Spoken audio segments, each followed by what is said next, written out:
Ku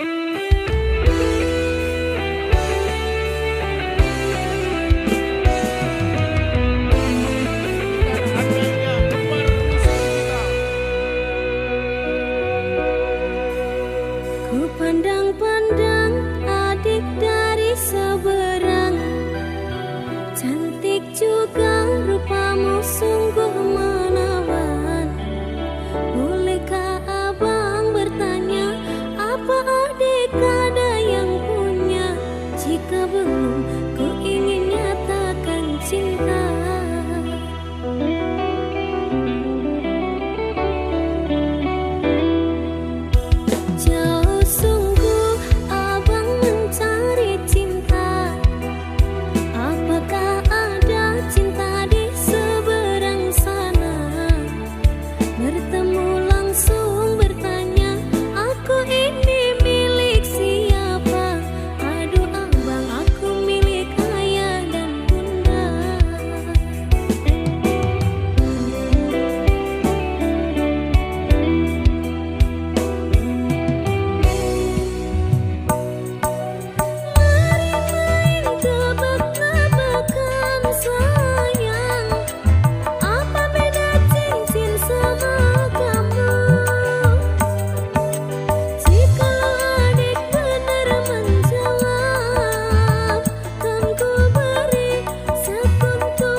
dirapit sepul tamu undangan.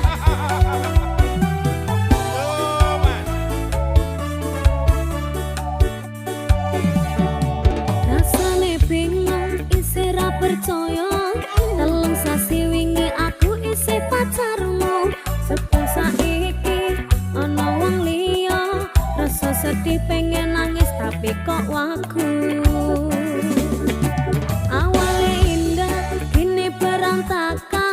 Kabeh cerita mbok rampungi nganggo undangan.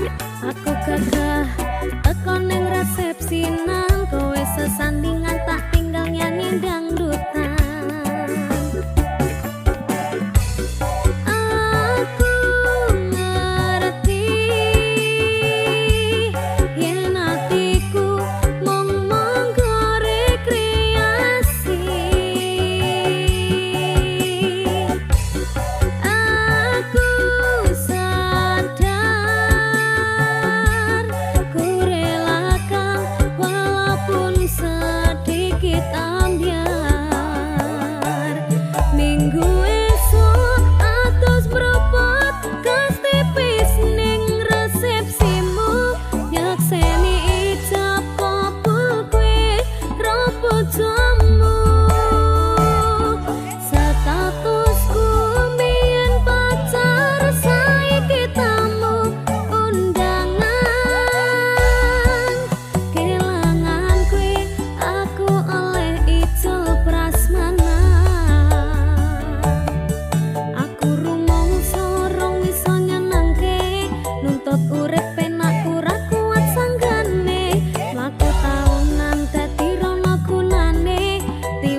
asmara menunggu pertemuan tiba.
Hati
rasane pahit tenan, mangan mangut lele rasane kok padha tempe. Apa kaya ngene rasane wong ora duwe.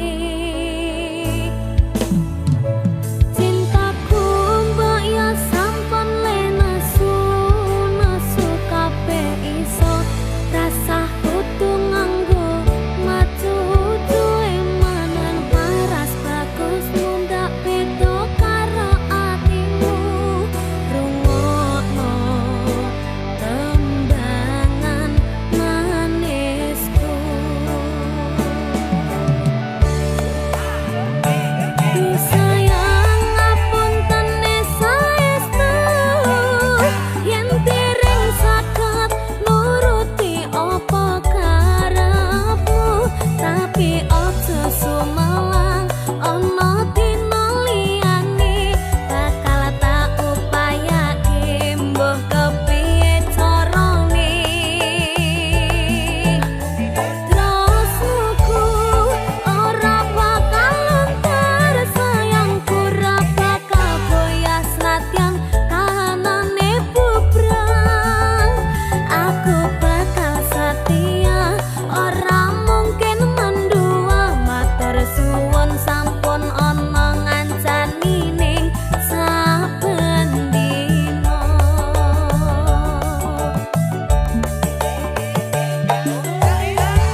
ana ngancani ning saben dina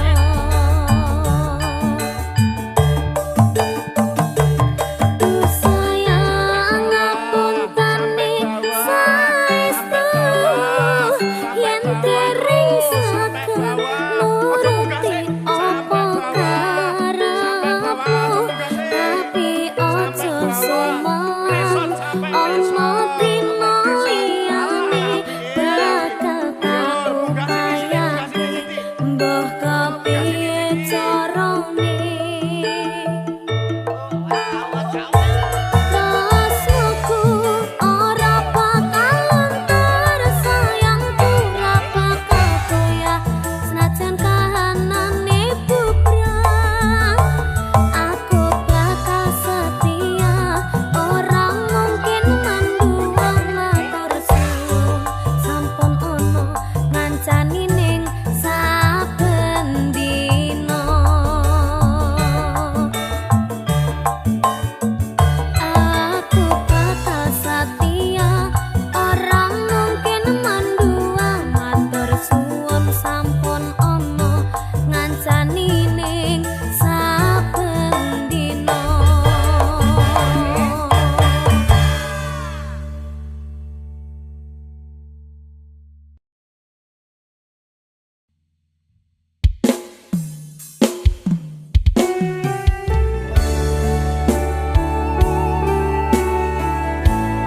aku wis hafal tembok Sakinah lho Ya, ana tembung pramuka apa lho, Ran? ora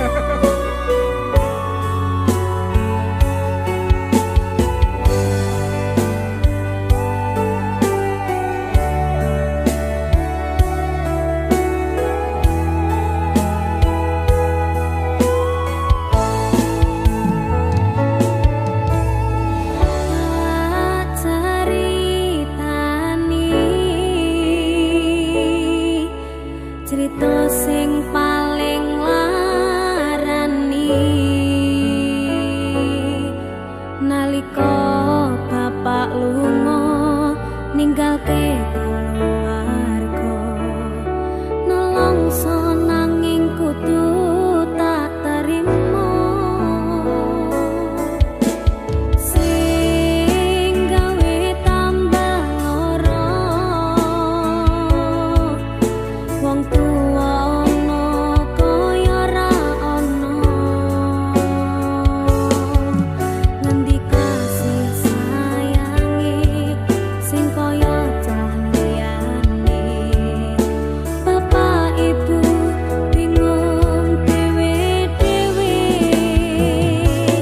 yen pancen kudu pisah aja nganti anak dadi korban berjuang ninggalan dhewean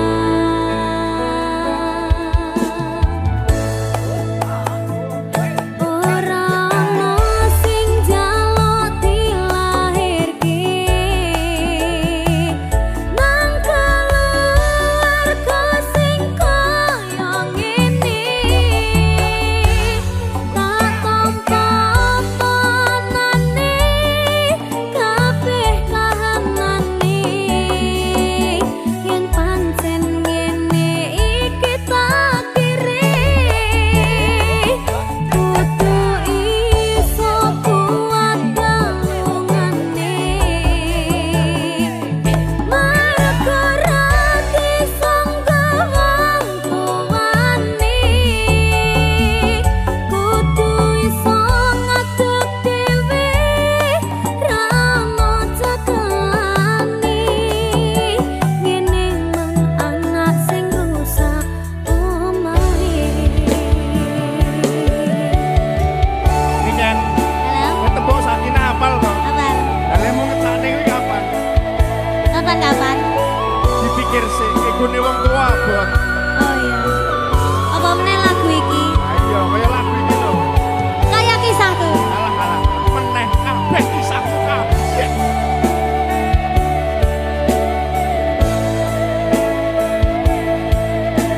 Sabar ya, Nak. yen pancen kudu pisah aja nganti anak dadi korban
Simbok aku sing ayu dhewe, ijazahku SMP pengalaman ora duwe, paling penak rapi wae.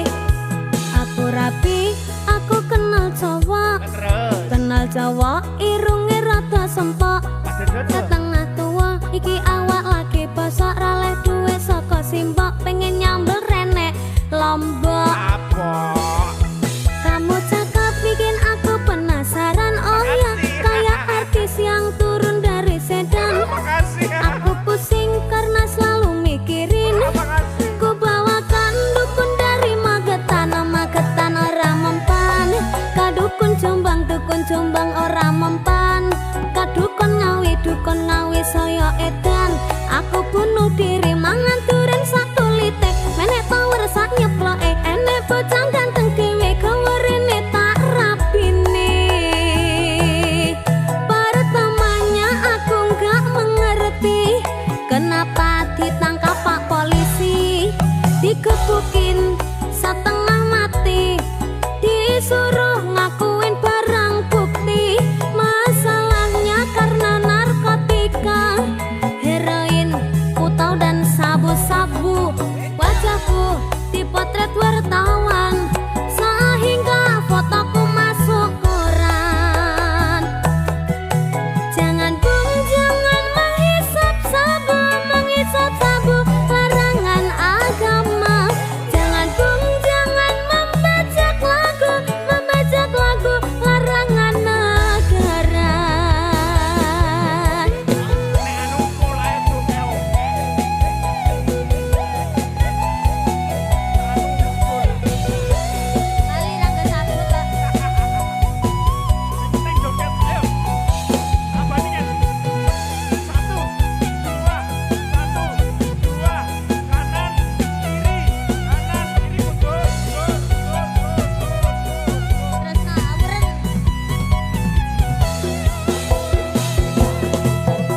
Aku pancen wong randuwe, jare simbok aku sing ayu dhewe, ijazahku SMP pengalaman ora duwe, paling penak rapi wae. Aku rapi, aku kenal Jawa, irunge rada sempok, setengah tua, iki awak lagi bosok, raleh duwe saka simbok, pengen nyambel renek Lombok. Kamu cakep bikin aku penasaran, oh ya kayak artis yang turun dari sedan. Aku pusing karena selalu mikirin, ku bawakan dukun dari Magetan, Magetan ora mempan. Kadukun Jombang ora mempan. Kadukun Ngawi saya edan. Aku bunuh diri mangan duren satu litek, menek power sak nyeploke, enek bocah ganteng dhewe gawerene tak rapine. Pertamanya aku nggak mengerti kenapa ditangkap Pak Polisi, digebukin setengah mati, disuruh ngakuin barang bukti. Masalahnya karena narkotika, heroin, putau dan sabu-sabu. Wajahku dipotret wartawan sehingga fotoku masuk koran. Jangan bung, jangan menghisap sabu, larangan agama.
membuatmu bahagia.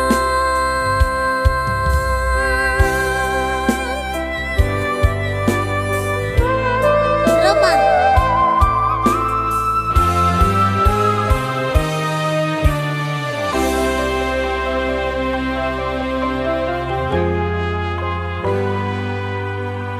Sampun boten enten tenagane damel ngimbangi liyane sing ketok enak uripe kadang kepitek klaran ngempet dadi tangisan rodong panguripan bakale muteran nanging mbuh kapan.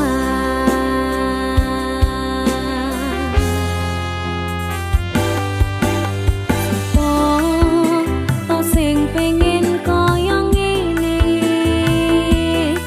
terlahir rasuke pondo sadar aku kalah rupa terserah kowe sayang ro aku ora maksa tapi yen wis bahas tresno sing jelas aku sing selalu ono. Aku pancen ora sempurna gampang terluka tapi yen wis bab setia aku juara. Coba salangan sithik wae perjuanganku bayangkan jika cerita kita ini bisa membuatmu bahagia. Pancen nasibku lahir dadi wong kiri urip serba susah satirmu apa anane pengen cinta-cintaan ben padha karo liyane tapi sadar diri aku ora iso piye-piye gandeng kowe mbutuhke raka sedangkan aku iki wong lara wis kalah rupa rasuke pondo cintaku niku kaitan gedene rasa. Aku pancen ora sempurna gampang terluka tapi yen wis bab setia aku juara. Coba sawangan sithik wae perjuanganku bayangkan jika cerita kita ini bisa membuatmu bahagia. Mas Arga, Iya, Nduk. ropang. Ropangnya artinya apa? Ropangi pange iki enek artine. Apa? Pangapunten nek liyane niken mboten mawon.